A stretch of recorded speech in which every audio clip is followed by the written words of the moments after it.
Hey everyone, I'm Rob and welcome to the test drive. Today, I'm driving the 2019 Mercedes-Benz CLA250, and today, I'm gonna tell you everything you need to know about this car. Let's go. Before we get started, if you don't already know, I have a GoPro giveaway going on my other channel called The Wander Affair. It's a channel that I have with my wife, and I'm linking it above in the cards and below in the description. All you have to do is go to that channel, subscribe to that channel, and go into the giveaway video and comment on it to be entered for the giveaway. We are giving that away as soon as that channel hits 1,000 subscribers, which I think is going to be very, very soon. So the CLA is Mercedes' smallest sedan, and it's been in that sub C-class space for the last few years. However, for 2019, Mercedes also launched for North America the A-Class, and it's an interesting situation now because the A-Class is built on the new Mercedes-Benz architecture. The CLA is built on the old architecture, but they're selling both of them in 2019. The CLA hasn't changed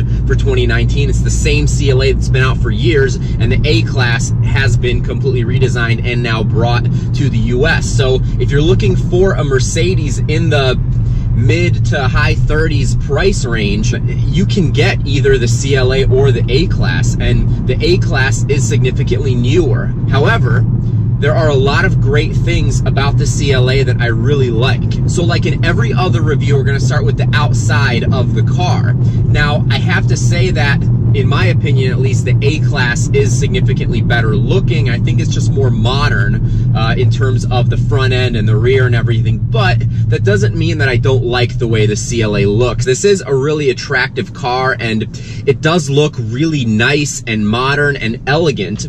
Now, the front end does look pretty good. I love the big Mercedes star in the middle. The headlights are not necessarily my favorite. They're just not the most aggressive looking, but they still look nice considering the overall shape of the car. This does have a nice side profile as well. You do have that low sloping roof line, which is one of the reasons that Mercedes calls this a coupe, and it's odd because when you look at Mercedes' website, this is actually listed under coupes and not under sedans. But it's just one of those things like how BMW does the Grand Coupe, which is essentially the extended wheelbase four-door variants of their coupes. The CLA is kind of a similar thing, except definitely not in the US, and I don't think in Europe either. I don't think there is a two-door CLA anywhere, but I could be wrong. This CLA has the base wheel option, which are these 17-inch, kind of like really thick spoke wheels. They're, again, probably my least favorite option that you can get on the CLA. There are some very nice 18-inch rim options, but these don't look bad. You know, they still look like elegant wheels that you would expect on a Mercedes. And then I think the rear of this car does look pretty good as well. I like the taillights. I like that you get dual exhaust standard. For I think only $300 or $350, you can actually get a rear deck lid spoiler. I definitely would get that on my CLA if I was to buy one. I think that just makes it look a little bit more sporty. Now, when you get to the interior of the CLA, this is one of the areas where I kind of have a gripe with this car, but at the same time, it's one of the areas that does make this car shine, in my opinion.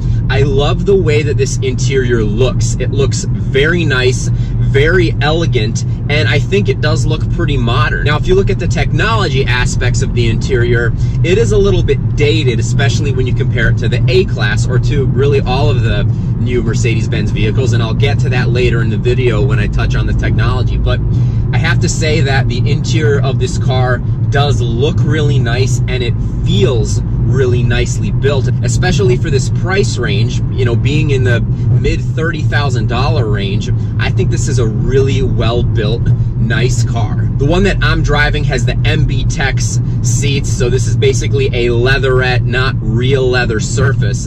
And for $1,600, you can upgrade to real leather, and there are a couple different color options for that, but there are also a couple different color options for the MB Tex, and I have to say that these MB Tex seats do feel really nice. All of the surfaces in here, for the most part, are soft touch surfaces. You do have some hard plastic, but it is really nice looking, and I would say higher grade hard plastic. I love the look of this steering wheel as well. It's very modern, it's pretty soft, and I think it does look very aggressive as well. One of my concerns before I got in this car, and it's just expected in this space, I mean, you're talking about a space where the cars are very small. This competes with the Audi A3, which is also a very small car. I was afraid that even for the driver and front passenger, there just wasn't gonna be enough space.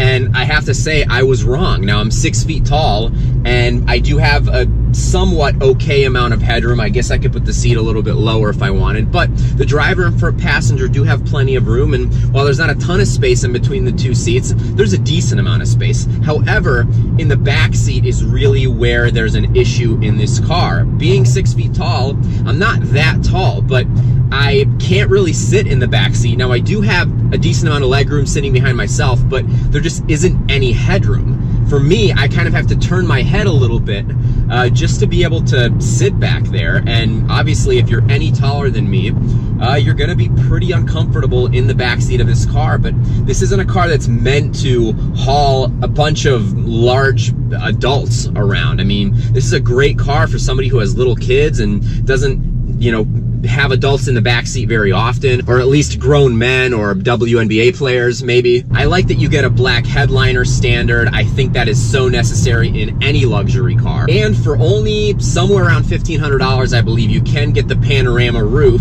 The car that I'm driving doesn't have that, but I would highly recommend that. I think especially in a car this size, it really just opens it up.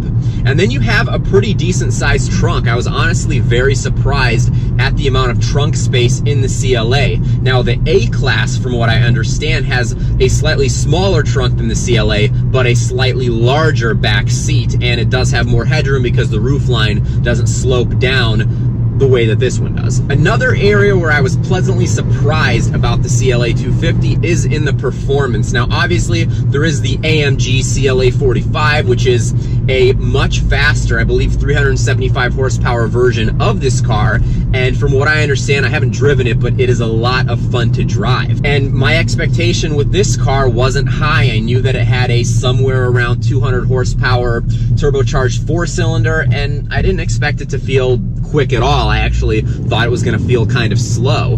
However, I have to say that I was pleasantly surprised. So, the 2-liter inline turbocharged 4-cylinder in this CLA250 puts out 208 horsepower, 258 pound-feet of torque. You can get it in either front-wheel drive or all-wheel drive. The one that I'm driving does have the all-wheel drive 4MATIC system, which is a great system. And it's rated by Mercedes-Benz to go 0 to 60 in 6.8 seconds, which doesn't sound very quick, but when you step on this thing, depending on the gear that you're in, you do have a lot of power. I mean, it feels significantly quicker, at least in my opinion, than 6.8 seconds. And it just doesn't feel slow at all. It's a really nice amount of power for such a small car, and this is also a really lightweight vehicle, so the power to weight ratio is significantly better than other cars with similar power. I'm also a big fan of the transmission in this car. This has the 7-speed dual clutch transmission, and that is a really nice transmission. I love dual clutches. I love the way that they shift and how responsive they are with the paddles, because you do have paddles in this car, and this is a great transmission. It's interesting to see so many manufacturers now moving away from dual clutch transmissions. If you look at a lot of the latest generation Mercedes and BMWs and other cars, you don't see quite as many dual clutch transmissions, but this one in this CLA250 is really nice. And this car also handles pretty well. You only have 225mm tires, which isn't very wide, but at the same time, this is not a very big car, and it's pretty low to the ground, and it's small, and it's sporty, and it does handle well, especially for not being a performance sedan at all. Another very inexpensive feature, in my opinion, that you can get in this car is the adaptive suspension. I think that's awesome because you do have several different driving modes in this car. You have comfort and sport, and you have an individual setting as well, and you have eco. And apart from the ability to adjust the steering and the engine throttle response and the transmission behavior with the different driving modes, when you get the adaptive suspension, you can also make the suspension harsher or softer depending on what you want and depending on how you intend on driving this car. So I really like that too.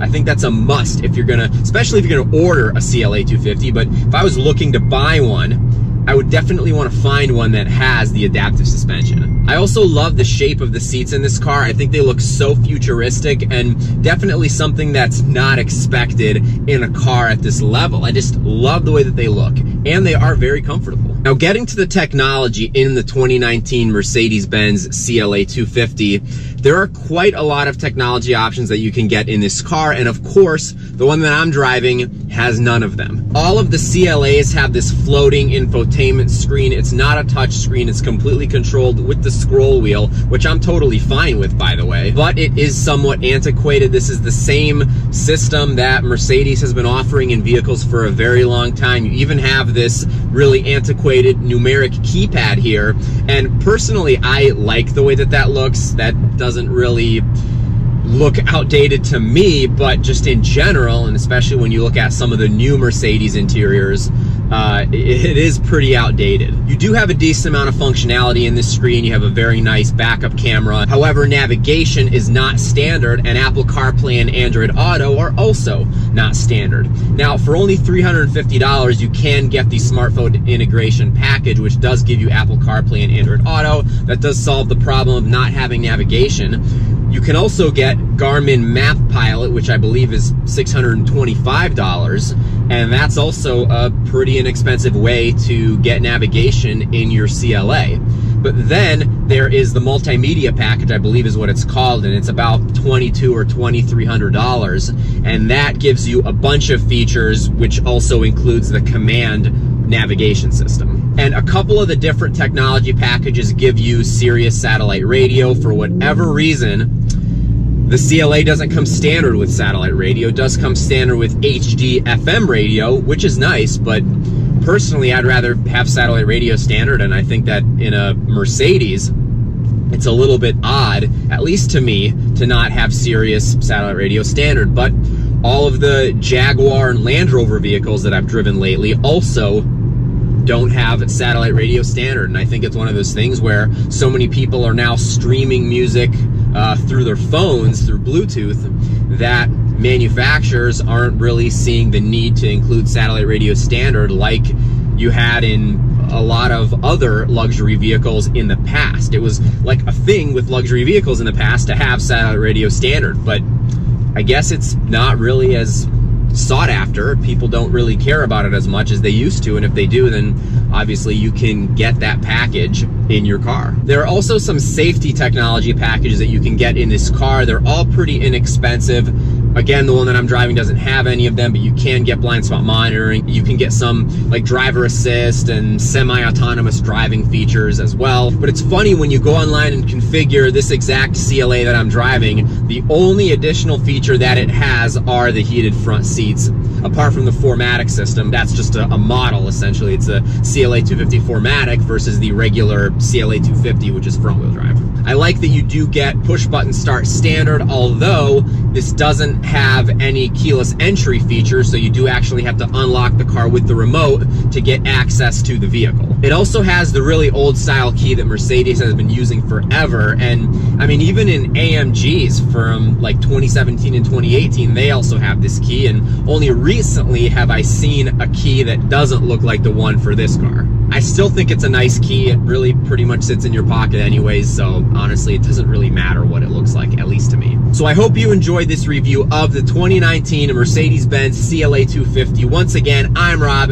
This is the test drive. If you like this video, please give it a thumbs up, and please hit that subscribe button so you support the channel and so you don't miss out on any awesome upcoming videos. I have so many more reviews planned, so many videos of my own vehicles, and especially now that we're getting into later spring and summer, the weather is starting to become really nice and I can make so many more videos. There's also more daylight, so this is a great season for me to be able to produce a ton of content, and there's so much more stuff coming very, very soon. So again, thank you for watching. Thank you for taking this test drive with me, and I'll talk to you soon.